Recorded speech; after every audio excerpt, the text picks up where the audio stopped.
Blink is going to suck up so much gas. And it's not that Blink as an upgrade is necessarily expensive.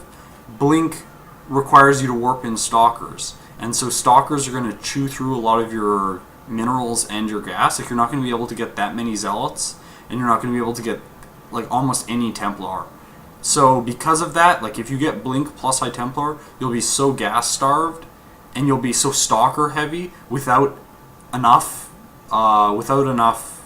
area of effect damage that the Terran can just stim in and usually kill your third or kill your natural or something like that.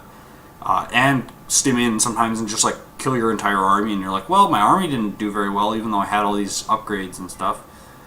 And I had like 2 Templar with Storm, but like it doesn't matter. You need to have at least some area of effect damage. So the goal is, how do you get area of effect damage with good upgrades? So it's, you get Charge, and then you get Templar, and that will give you the area of effect damage you need. Or you get Blink to protect Colossus against Vikings. Blink also serves that it can really easily clean up drops in your main. Like, you can blink over to the side and just kill a drop when it flies in, or at least prevent the drops from getting into your main. So Blink gives you more mobility because Colossus are generally slower and clunkier, whereas Templar are generally more mobile, and you're going to have lots of Zealots, so you can put little portions of your army in different places, like in your main and stuff like that. Whereas with Colossus, you're going to want your Stalkers in your main, but then all of the rest of your army bunched up together, protecting that Colossus, or the 3 Colossus, because that's a big investment of money, and in the upgrade of range. Like, Colossus are very, very, very gas and mineral intense. So now, I want to talk about early units out of the gateway. Like, a Zealot is only good if they're doing something very aggressive, like Proxy 2 Reaper, or I don't know if, like, you can hold off Double Reaper if it's from their base without a Zealot. So, Zealot is good to stop an Engineering Bay block. Zealot is good if you're like fighting against a 2-Rax that's gonna send Marines at your base early on.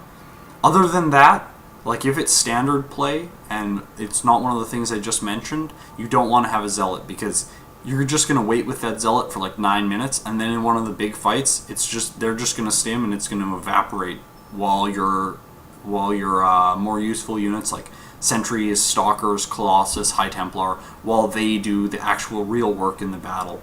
So a Zealot early on isn't a very good investment if there isn't some immediate reason that you need it. So you can queue up a Zealot in your gateway, and then cancel that Zealot and get an expansion. And that's the most efficient use, because then you can let the Zealot finish if there is some reason that you actually need to get that Zealot. But you can just cancel it and get all the minerals back and build the Nexus if it's just standard play. Stalkers are really good early units, but as you get more and more into the game, depending on the style you're going for, they lose their value.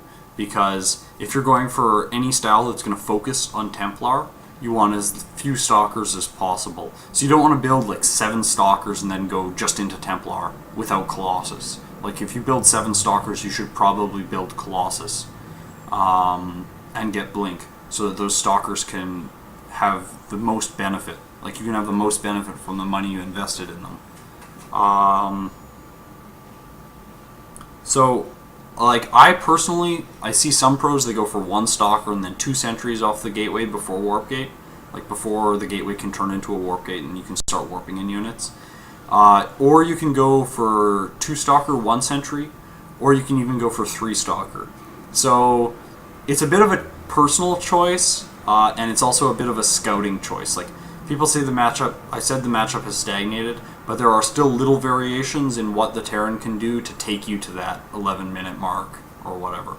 So if you're seeing something that's factory intense, like they're getting like Widow Mines or they're getting Hellions or something like that, if you see that, you're going to want to have as many Stalkers as possible. So opening with 3 Stalkers out of your gateway is really important.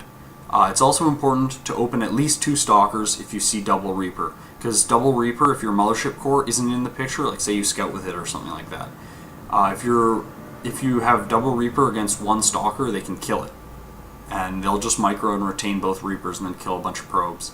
So you need 2 Stalkers to stop double Reaper, but 1 Stalker and Mothership Core can also hold it off if you micro well. So that's one option. You can get 1 Stalker as well, but the reason I feel 1 Stalker is a little bit weaker is just because if they do like a little Marine push, you absolutely have to put down Photon Overcharge. And then they just walk away and you don't take any damage and you lost 1 Photon Overcharge, but that's fine. Whereas if you get 2 or 3 Stalkers, you can actually push out onto the map and microverse the Marines and then not put down Photon Overcharge.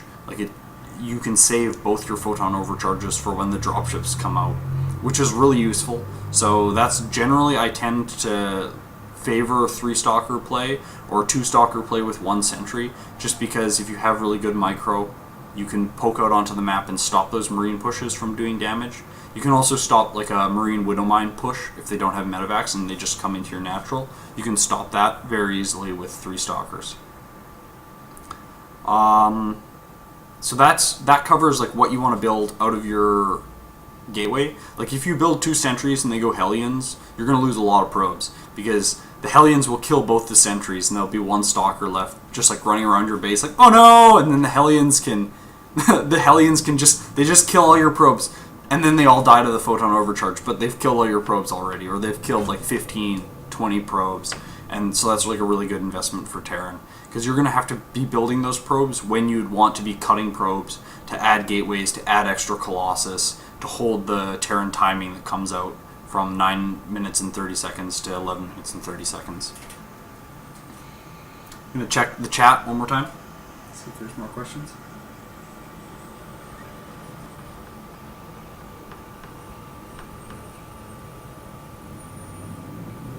Yeah, just some talk about... Yeah, he says too many Terrans go for Widow Mines and Hellion drops, like, don't like sentries anymore. I agree. If you can get 2 sentry, 2 Stalker, this is the build I'm going to show basically. It's going to be 2 Stalkers with 1 sentry, and then you get an early Forge and you can get cannons in your mineral line if they go for Forge. And then, like, I played a game yesterday, they Hellion dropped me, I lost 4 probes. And I didn't lose the sentry. So it's really definitely possible to hold off Hellions if you still build a sentry. 1 early sentry, what it's going to give you, like if you go Stalker, Sentry out of your gateway, you can get a hallucination and send it to their base at about 8 minutes and 30 seconds. And that's really nice because you can read really early drops. Like there's this bomber does a really early, like 2 medevac, 16 Marine drop, and that's really scary. If you only have, like, if you're playing greedy Protoss, like my build is, if you're playing, or fairly greedy Protoss, because, like, I guess Photon Overcharge lets us be greedy as standard play, but if you're playing that style and 16 Marines come in, like, oh well, Photon Overcharge, they'll just stim in and, like, snipe a couple units and then back off, and then they'll, like, poke around in your natural, and, like, sometimes they can just stim in and kill the Mothership Core before it like moves over and gets the Photon Overcharge off. So I think that hallucination really allows you to react. It also allows you to get in and see, like, are they going for an early 3rd command center? And it lets you get that reliably instead of like the first observer, which maybe they have Marines in their main base and they scan instantly and then it dies. So yeah, that's why an early sentry is really good, because you can react to things like that a little bit better. So now let's jump into the game. Finally, after so long. So I'm gonna open like basically unitless until I put my Nexus down, and then I'm gonna get Mothership Core. Then I'm gonna get, and if you guys want to like go into a VOD or something and check out exactly where I've taken these builds from, you can just, you can just go watch any of Rain's play. I take his opener, basically, like directly from Rain. Oh, I should also mention one other thing. If you go 3 Stalker, You can't add gateways unless you cut probes. And I don't like to cut probes because I feel like that's a bad idea if you're trying to play a macro game. Like, why would you cut probes? So if you want to play a macro game and you're going 3 stalker, you have to stay on one gateway essentially the whole time. And that is only scary if they do like a 9-minute stim timing, because they can come in and usually kill your whole army and then win the game. You can still hold it off, but like I saw first, when he scouted stim timing in WCS this weekend, he put up 3 cannons at his natural. He put them up slightly late and then he still lost the game, but that's the reason why 3 stalker is sometimes worse. Whereas if you go like stalker, sentry, sentry, you can get 2 gateways really early on. And if you go stalker, stalker, sentry, you can get... The gateways are more delayed, but you can still get them. And the reason I say that you can't get the gateways is because I get a forge when I would normally get my additional 2 gateways, and that forge allows you to either stay perfectly even on upgrades with the Terran, or to get cannons in your mineral line in the case of early factory play. So I think that play with the early forge is a little bit more well-rounded. Like, it's not perfect, right, because you can't defend against the stim timing as well, but it feels more rounded than playing just like, oh, I'll get 1 stalker, 2 sentries, and then 2 gateways, and then I'll just like assume that he doesn't scan and kill an observer when he drops widow mines or something like that. I don't like playing. I feel like there are more ways for me to make a mistake if I have an observer to defend a widow mine than if I just make a cannon. So that's why I prefer that play. Like, you want to always minimize the number of mistakes you're going to make however you can. That's why I also think that you should have like 1,000,000 control groups. Like, you should use every control group key, because that will help you minimize mistakes of mouse accuracy. Okay, so here we go. I'm gonna play like super slow so that I can explain everything. So here we go. I have to get into the game and actually like build my pylons and stuff. This pylon positioning, I don't know if I like it the most. You can build it 1 hex over, and then you can run workers literally in a loop around your nexus when Reapers come in, and that's really helpful for defending Reapers. I put it this close just because I want to save space in my base, and I want everything to be as close to the nexus as possible so that photon overcharge protects everything. Like, you can have like a pylon out here and stuff so that photon photon overcharge won't really protect that, but that's okay just because like it's only a pylon. You're only going to lose 100 minerals. So that worker that I send out there, I always scout. Always, I think Protoss should always just like not be greedy and 13 scout. The reason is it's going to catch 2 racks, and it's going to catch command center first, and those kind of things, and allow you to react to that. Whereas if you cut that scout out, you're playing a little bit risky. Like, I just assume that he's not going to do something. Oops, I pulled 2 probes. But this pylon that I make, I put like you can see here, I have a location hotkey on it.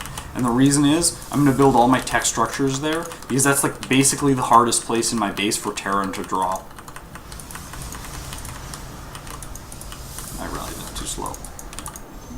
So I'm just playing really slow. I hide this probe like out here, or out here, or out here, or down here. Wherever you want, you should hide it. I hide it and I poke back in and check for this command center, which the computer is already building. I poke back in and check for that command center. So here, I just queued up a zealot. The importance of queuing up that zealot is, like I said earlier in the guide, it's so that you can deny eBay blocks, stop proxies. Like, your probe would have got in and been like, oh, okay, he's not building a barracks anywhere, but he has a gas. So his barracks is proxied on the map. He's going to go double Reaper probably and try and kill some probes.